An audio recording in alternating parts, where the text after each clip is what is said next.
G'day, it's Robert from Outback Equipment. Today we're here to put a quick list together of what to look for when inspecting a boat.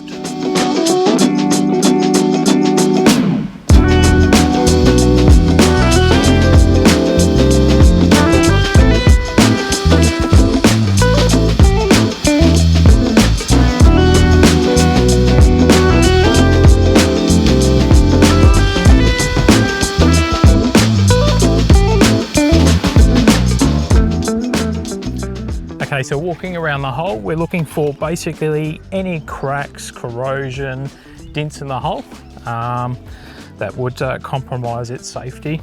So pretty clean on the side, couple scratch marks, which is to be expected.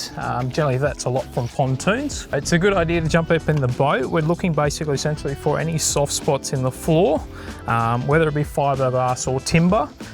This could lead to basically replacing it sooner down the track. So it's a good idea to lift up the cowling. Essentially what we're looking for is any corrosion, any salt built up around the power head. Taking off the spark plug socket generally gives us a good indication of when it was last serviced as well, generally with a build up of rust and corrosion around the spark plug. So it's a good idea checking the battery for terminals, corrosion around the terminals. Most batteries do have an indicator light, which will give you a general indication of the condition of the battery. So good to have a multimeter or a cold cranking amps tester, and that way you'll be able to check the life of the battery. All right, so here we do have a portable fuel tank, which does make it handy for, I guess, storing fuel. But essentially we were looking for basically any cracks, any damage to the fuel line. That may include your primer bowl too, which sometimes they can draw air in if they are cracked. Condition of the fuel cap, also good to check for age of fuel, and that may be asking the question to the previous owner. If you're unsure of any condition of the actual fuel line or fuel, it's probably best to replace it. So here we have all of our safety gear in the boat. Unfortunately, we did have to replace pretty well everything that was in the tinny due to the age and the condition. Safety gear does unfortunately change in different states, so be mindful of that. Probably best to jump on to good old Google and check your state's requirements. 4 life jackets in the boat.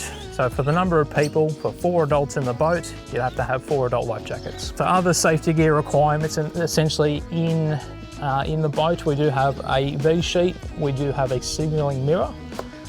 Inshore flare kit does require 2-day, 2-night life flares. We've got a signalling torch, we've got some telescopic paddles, and a bailing scoop there as well. So this is the bare minimal safety gear for this particular boat. It does change if you were to purchase a bigger boat. So here we have an Australian builder's plate. It's good to identify and make sure that it does have one.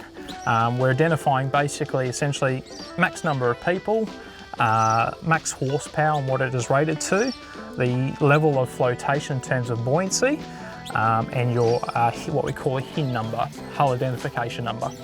So before towing away, it is also good to check for your indicators, brake lights and tail lights. So here on the front of the trailer, we do have a couple of things to look for as well. Trailer plug being the first one. In some cases, you may have to probably pre-purchase a trailer adapter, just in case they are different.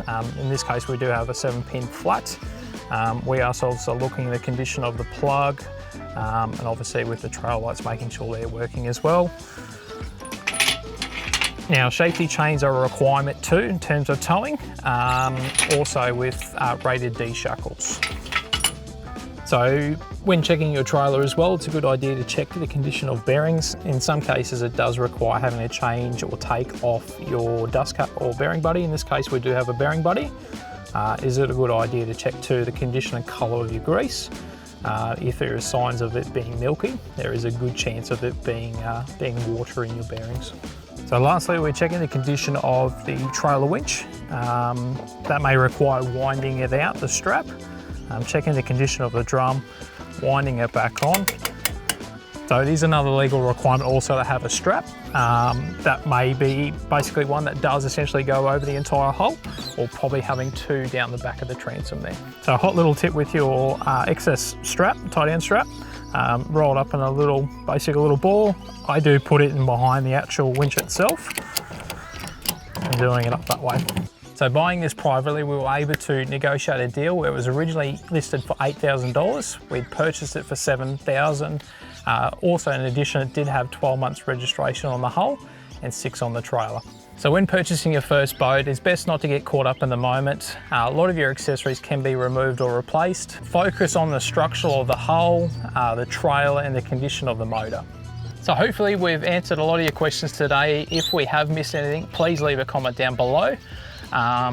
Be sure to like and subscribe to our channel. We'll catch you in the next video.